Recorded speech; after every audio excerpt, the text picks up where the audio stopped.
तुम्हारा तवील खत मिला जिसे मैंने 2 मरतबा पढ़ा। दफ्तर में इसके एक एक लफ्ज़ पर मैंने गौर किया, और गालिबन उसी वजह से इस रोज़ मुझे रात के 10 बजे तक काम करना पड़ा, इसलिए कि मैंने बहुत सा वक्त इस गौर व फिक्र में ज़ाया कर दिया था। तुम जानते हो, इस सरमाया परस्त दुनिया में अगर मजदूर मुकर्ररा वक्त के एक एक लम्हे के एवज अपनी जान के टुकड़े तोड़ कर ना दे तो उसे अपने काम की उजरत नहीं मिल सकती। लेकिन ये रोना रोने से क्या फ़ायदा। शाम को अजीज़ साहब, जिनके यहाँ मैं आजकल ठहरा हूँ, दफ्तर में तशरीफ़ लाए और कमरे की चाबियाँ देकर कहने लगा, मैं ज़रा काम से कहीं जा रहा हूँ, शायद देर में आना हो, इसलिए तुम मेरा इंतज़ार किए बगैर चले जाना। लेकिन फिर फ़ौरन ही चाबियाँ जेब में डाले और फरमाने लगे, नहीं, तुम मेरा इंतज़ार करना, मैं 10 बजे तक वापस आ जाऊंगा। दफ्तरी काम से फारिग हुआ तो 10 बज चुके थे। सख्त नींद आ रही थी, आंखों में बड़ी प्यारी गुदगुदी हो रही थी। जी चाहता था कुर्सी पर ही सो जाऊं। नींद के गलबे के असर में मैंने 11 बजे तक अजीज साहब का इंतजार किया, मगर वो ना आए। आखिरकार थक कर मैंने घर की राह ली। मेरा ख्याल था कि वो इधर ही इधर घर चले गए होंगे और आराम से सो रहे होंगे। आहिस्ता आहिस्ता निस्फ मील का फासिला तय करने के बाद मैं तीसरी मंजिल पर चढ़ा, और जब अंधेरे में दरवाजे की कुंडी की तरफ हाथ बढ़ाया तो आहनी ताले की ठंडक ने मुझे बताया कि अजीज साहब अभी तशरीफ नहीं लाए। सीढ़ियां चढ़ते वक्त मेरे थके हुए आज़ा सुकून बख्श नींद की कुर्बत महसूस करके और भी ढीले हो गए, और जब मुझे नाउम्मीदी का सामना करना पड़ा तो मुज़मिल हो गए। देर तक 24 सीढ़ी के एक सीने पर जानों में दबाए अजीज साहब का इंतजार करता रहा, मगर वो ना आए। आखिरकार थक हार कर मैं उठा और 3 मंजिलें उतर कर नीचे बाजार में आया और ऐसे ही टहलना शुरू कर दिया। टहलते टहलते पल पर जा निकला जिसके नीचे से रेलगाड़ियां गुजरती हैं। इस पुला के पास ही एक बड़ा चौक है। यहाँ तकरीबन आध घंटे तक मैं बिजली के एक खंबे के साथ लगकर खड़ा रहा और सामने नीम रोशन बाजार को इस उम्मीद पर देखता रहा कि अजीज साहब घर की जानिब लुटते नजर आ जाएंगे। आध घंटे के इस इंतजार के बाद मैंने दफता सर उठाकर खंबे के ऊपर देखा। बिजली का कमकमा मेरी हंसी उड़ा रहा था। जाने क्यों, थकावट और नींद के शदीद गलबे के बायस मेरी कमर टूट रही थी और मैं चाहता था कि थोड़ी देर के लिए बैठ जाऊं। बंद दुकानों के थड़े मुझे निशस्त पेश कर रहे थे, मगर मैंने उनकी दावत कबूल ना की। चलता चलता पुला की संगीन मुंडियर पर चढ़कर बैठ गया। कुशादा बाजार बिल्कुल खामोश था। आमदोफत करीब करीब बंद थी, अलबत्ता कभी कभी दूर से मोटर के हारन की रोनी आवाज़ खामोश फिजा में लर्जिश पैदा करती हुई ऊपर की तरफ उड़ जाती थी। मेरे सामने सड़क के दौरुया बिजली के बुलंद खंबे दूर तक फैले चले गए थे, जो नींद और इसके एहसास से आरी मालूम होते थे। उनको देखकर मुझे रूस के मशहूर शायर मियां तलफ की नज़म के चंद अशार याद आ गए। ये नज़म चराग हाय सररा से मौनून की गई है। मियां तलफ सड़क के किनारे झिलमिलाती रोशनियों को देखकर कहता है, ये नन्हे चराग, ये नन्हे सरदार सिर्फ अपने लिए चमकते हैं। जो कुछ ये देखते हैं, जो कुछ ये सुनते हैं, किसी को नहीं बताते। रूसी शायर ने कुछ दुरुस्त ही कहा है। मेरे पास ही 1 गज के फासले पर बिजली का खंभा गड़ा था और इसके ऊपर बिजली का एक शोख चश्म का मखमा नीचे झुका हुआ था। इसकी आंखें रोशन थीं, मगर वो मेरे सीने के तलातिम से बेखबर था। इसे क्या मालूम मुझ पर क्या बीत रही है। सिगरेट सुलगाने के लिए मैंने जेब में हाथ डाला तो तुम्हारे वजनी लिफाफे पर पड़ा। जहन में तुम्हारा खत पहले ही से मौजूद था। चुनांचे मैंने लिफाफा खोलकर बसंती रंग के कागज निकालकर इन्हें पढ़ना शुरू किया। तुम लिखते हो, कभी तुम शैतान बिन जाते हो और कभी फरिश्ता नजर आने लगते हो। यहाँ भी 2-3 हजरात ने मेरे मुतालिक यही राय कायम की है और मुझे यकीन सा हो गया है कि मैं वाकई 2 सेरतों का मालिक हो। इस पर मैंने अच्छी तरह गौर किया है और जो नतीजा अख्ज़ किया है वो कुछ इस तरह बयान किया जा सकता है। बचपन और लड़कपन में मैंने जो कुछ चाहा वो पूरा ना होने दिया गया। यूं कहूँ कि मेरी ख्वाहिशात कुछ इस तरह पूरी की गईं कि इनकी तकमील मेरे आंसुओं और मेरी हिचकियों से लपी हुई थी। मैं शुरू ही से जल्दबाज और जोर रंज रहा हूँ। अगर मेरा जी किसी मिठाई खाने को चाहा है और ये चाह इन वक्त पर पूरी नहीं हुई तो बाद में मेरे लिए इस खास मिठाई में कोई लज़्ज़त नहीं रही। इन उमूर की वजह से मैंने हमेशा अपने हलक़ में एक तलख़ी सी महसूस की है, और इस तलख़ी की शिद्दत बढ़ाने में इस अफसोसनाक हकीकत का हाथ है कि मैंने जिससे मोहब्बत की, जिसको अपने दिल में जगह दी, उसने न सिर्फ मेरे जज्बात को मजरूह किया बल्कि मेरी इस कमज़ोरी मोहब्बत से ज़बरदस्ती नाजायज़ फ़ायदा भी उठाया। वो मुझसे दगा फ़रेब करते रहे, और लुत्फ़ ये है कि मैं उन तमाम दगाबाज़ी के एहसास के बावजूद इनसे मोहब्बत करता रहा। मुझे अच्छी तरह मालूम है कि वो अपनी हर नई चाल की कामयाबी पर बहुत मसरूर होते थे कि इन्होंने मुझे बेवकूफ़ बना लिया, और मेरी बेवकूफ़ी देखो कि मैं सब कुछ जानते हुए बेवकूफ़ बन जाता था। जब इस ज़िम्न में मुझे हर तरफ से नाउम्मीदी हुई, यानी जिस किसी को मैंने दिल से चाहा उसने मेरे साथ धोखा किया, तो मेरी तबीयत बुझ गई और मैंने महसूस किया कि रेगिस्तान में एक घोड़े के मानिंद हूँ जिसे रस चूसने के लिए हद नज़र तक कोई फूल नज़र नहीं आ सकता, लेकिन इसके बावजूद मोहब्बत करने से बाज न रहा और हसबे मामूल किसी ने भी मेरे इस जज्बे की कदर न की। जब पानी सर से गुजर गया और मुझे अपने नाम निहाद दोस्तों की बेवफाइयाँ और सर्दमहरियाँ याद आने लगीं, तो मेरे सीने के अंदर एक हंगामा सा बरपा हो गया। मेरे जज्बाती, सरमदी और नातिक वजूद में एक जंग सी छिड़ गई। नातिक वजूद उन लोगों को मलून व मतऊन गर्दानते हुए और गुज़श्ता वाक़यात की अफसोसनाक तस्वीर दिखाते हुए इस बात का तालिब था कि मैं आइंदा से अपना दिल पत्थर का बना लूँ और मोहब्बत को हमेशा के लिए बाहर निकाल फेंकूँ। लेकिन जज्बाती वजूद उन अफसोसनाक वाक़यात को दूसरे रंग में पेश करते हुए मुझे फ़ख्र करने पर मजबूर करता था कि मैंने ज़िंदगी का सही रास्ता इख्तियार किया है। इसकी नज़र में नाकामियाँ ही कामयाबियाँ थीं। वो चाहता था कि मैं मोहब्बत किए जाऊँ कि यही कायनात की रूह रवां है। तहत अलशोर वजूद इस झगड़े से मैं बिल्कुल थलग रहा। ऐसा मालूम होता है कि इस पर एक निहायत ही अजीब वाओ गरीब नींद का गलबा तारी है। ये जंग खुदा जाने किस ना मुबारक रोज़ शुरू हुई कि अब मेरी ज़िंदगी का एक जुज़ बन के रह गई है। दिन हो या रात, जब कभी मुझे फुर्सत के चंद लम्हात मयस्सर आते हैं, मेरे सीने के चटील मैदान पर मेरा नातिक वजूद और जज्बाती वजूद हथियार बांध कर खड़े हो जाते हैं और लड़ना शुरू कर देते हैं। इन लम्हात में जब उन दोनों के दरमियान लड़ाई ज़ोरों पर हो, अगर मेरे साथ कोई हम कलाम हो तो मेरा लहजा यकीनन कुछ और कस्म का होता है। मेरे हलक़े में एक नाकाबिल बयान तल्ख़ी घुल रही होती है, आंखें गर्म होती हैं और जिस्म का एक एक अज़ू बेकल होता है। मैं बहुत कोशिश किया करता हूँ कि अपने लहजे को दर्शत ना होने दूँ, और बाज़ औक़ात में इस कोशिश में कामयाब भी हो जाता हूँ। लेकिन अगर मेरे कानों को कोई चीज़ सुनाई दे या मैं कोई ऐसी चीज़ महसूस करूँ जो मेरी तबीयत के अक्सर ख़िलाफ़ है, तो फिर मैं कुछ नहीं कर सकता। मेरे सीने की गहराइयों से जो कुछ भी उठे, ज़बान के रास्ते बाहर निकल जाता है। और अक्सर औक़ात जो अल्फाज भी ऐसे मौका पर मेरी ज़बान पर आते हैं, बेहद तल्ख़ होते हैं। उनकी तल्ख़ी और दरिश्ती का एहसास मुझे उस वक्त कभी नहीं हुआ, इसलिए कि मैं अपने इखलास से हमेशा और हर वक्त बाखबर रहता हूँ और मुझे मालूम होता है कि मैं कभी किसी को दिख नहीं पहुँचा सकता।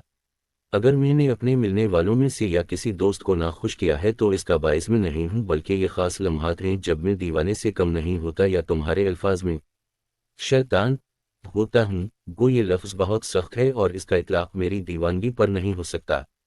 जब तुम्हारा पिछले से पिछला ख़त मौसूल हुआ था, इस वक्त मेरा नातिक वजूद जज्बाती वजूद पर गालिब था और मैं अपने दिल के नरम व नाजुक गोश्त को पत्थर में तब्दील करने की कोशिश कर रहा था।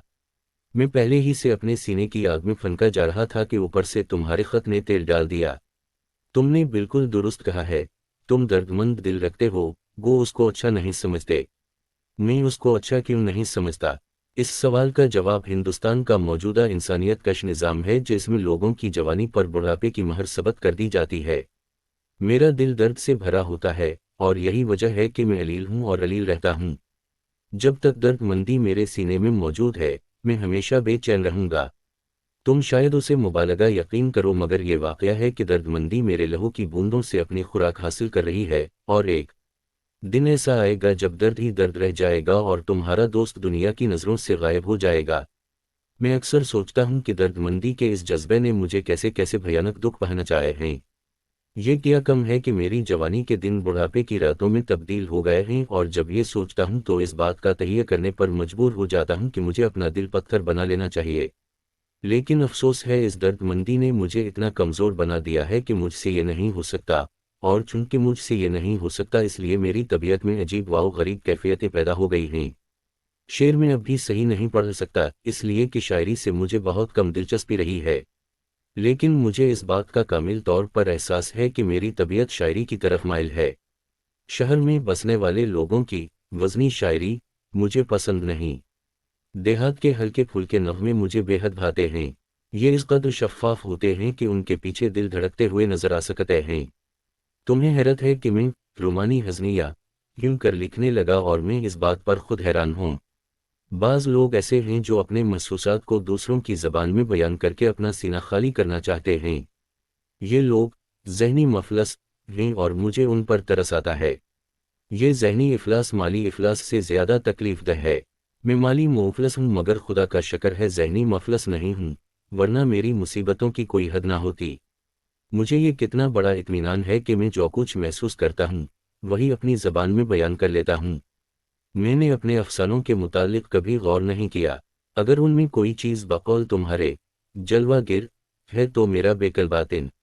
मेरा ईमान ना तशद्दुद पर है और ना अदम तशद्दुद पर, दोनों पर है और दोनों पर नहीं। मौजूदा तग़य्युर पसंद माहौल में रहते हुए मेरे ईमान में इस्तिक़लाल नहीं रहा। आज मैं एक चीज़ को अच्छा समझता हूँ लेकिन दूसरे रोज़ सूरज की रोशनी के साथ ही इस चीज़ की हैयत बदल जाती है। इसकी तमाम ऊंचाइयाँ बुराइयाँ बिन जाती हैं। इंसान का इल्म बहुत महदूद है और मेरा इल्म महदूद होने के अलावा मुंतशिर भी है।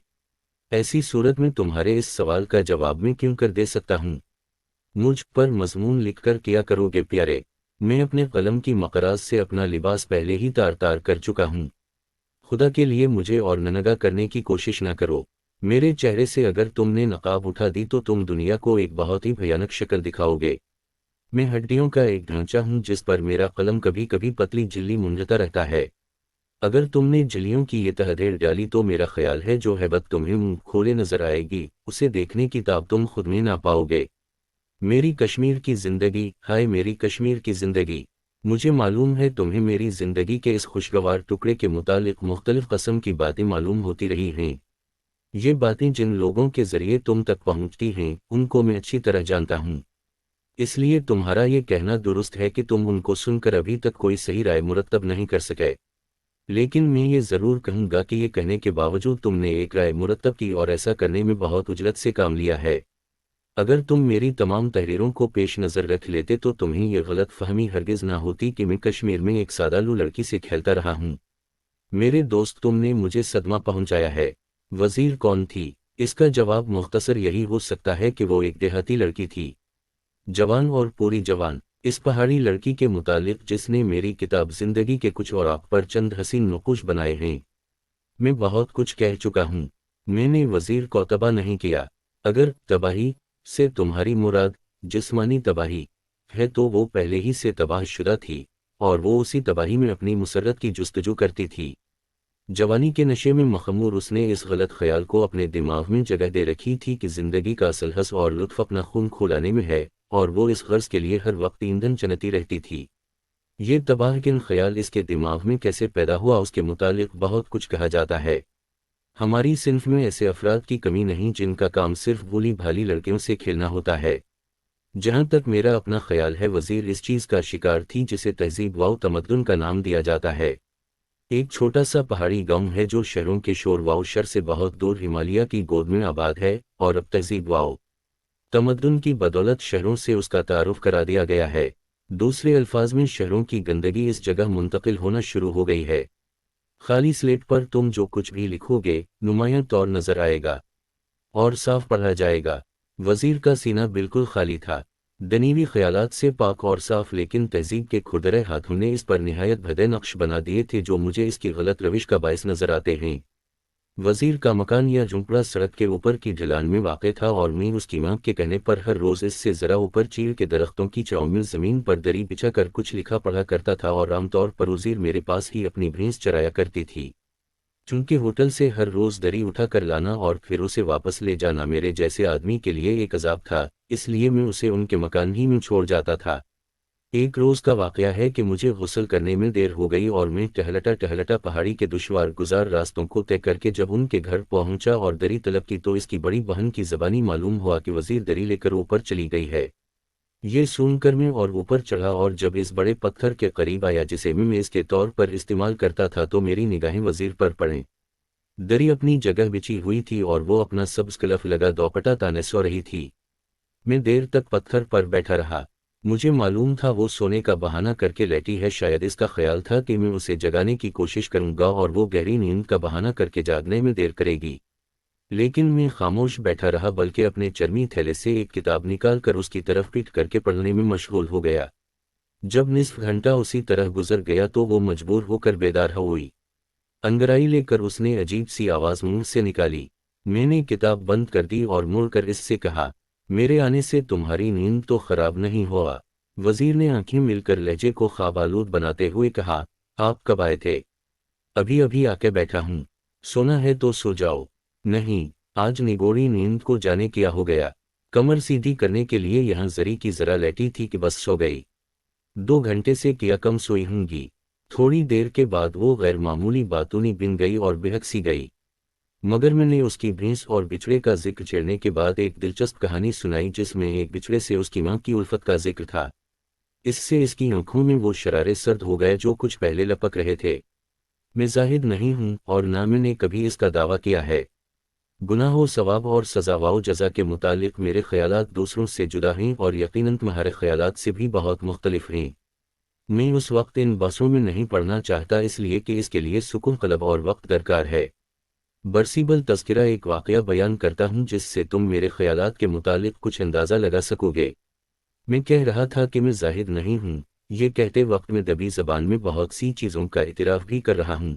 मेरे ताल्लुकात सिर्फ ज़हनी और रूहानी थे।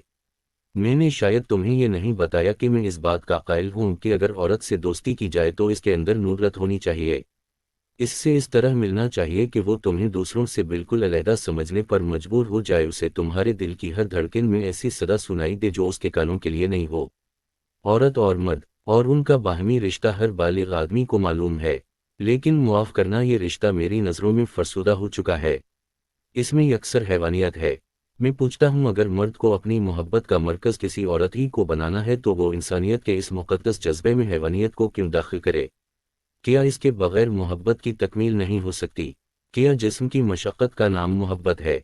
वज़ीर उस गलत फहमी में मुब्तला थी कि जिस्मानी लज़ातों का नाम मोहब्बत है और मेरा ख्याल है जिस मर्द से भी वो मिलती थी वो मोहब्बत की तारीफ़ इन्हीं अल्फाज में बयान करती थी। मैं इससे मिला और इसके तमाम ख्यालात की ज़िद बन कर मैंने उससे दोस्ती पैदा की। उसने अपने शोख रंग ख्वाबों की तबीर मेरे वजूद में तलाश करने की कोशिश की मगर इसे मायूसी हुई।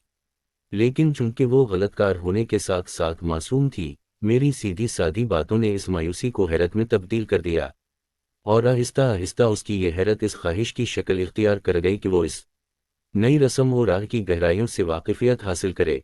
ये ख्वाहिश यकीनन एक मुक़द्दस मासूमियत में तब्दील हो जाती और वो अपनी निस्वानियत का वक़ार रफ्ता फिर से हासिल कर ली थी जिसे वो गलत रास्ते पर चल कर खो बैठी थी। लेकिन अफसोस है मुझे इस पहाड़ी गांव से दफता पूनम आंखों के साथ अपने शहर वापस आना पड़ा। मुझे वो अक्सर याद आती है। क्यों? इसलिए कि रुखसत होते वक्त इसकी सदा मुतबस्सम आंखों में दो छिलकते आंसू बता रहे थे कि वो मेरे जज्बे से काफ़ी मुतासिर हो चुकी है और हकीकी मोहब्बत की एक नन्ही सी शाह इसके सीने की तारीकी में दाखिल हो चुकी है। काश मैं वज़ीर को मोहब्बत की तमाम अज़मतों से रोशनास करा सकता और क्या पता है कि ये पहाड़ी लड़की मुझे वो चीज़ अता कर देती जिसकी तलाश में मेरी जवानी बुढ़ापे के ख्वाब देख रही है। ये है मेरी दास्तान जिसमें बकौल तुम्हारे लोग अपनी दिलचस्पी का सामान तलाश करते हैं। तुम नहीं समझते और ना ये लोग समझते हैं कि मैं ये दालिस्तानें क्यों लिखता हूँ। फिर कभी समझाऊंगा।